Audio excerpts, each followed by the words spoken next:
والصلاة والسلام على سيد الأنبياء والمرسلين وعلى آله وأصحابه أجمعين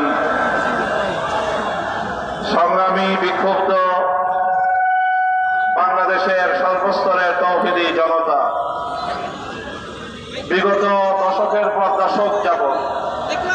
এবং বিশেষ করে গত 1.5 বছর যাবৎ জায়নবাদী ইসরায়েলি হায়না গোষ্ঠী যেভাবে ফিলিস্তিনের উপর এবং বিশেষ করে ফিলিস্তিনের গাজা উপত্যকার উপর বর্বর গণহত্যা চালাচ্ছে, পৃথিবীর ইতিহাসে এই ধরনের বর্বরতা নজিরবিহীন। তাই আজ গোটা বিশ্বের শান্তিকামী মানবতাবাদী সকল মানুষ ফিলিস্তিনের মুক্তির লক্ষ্যে,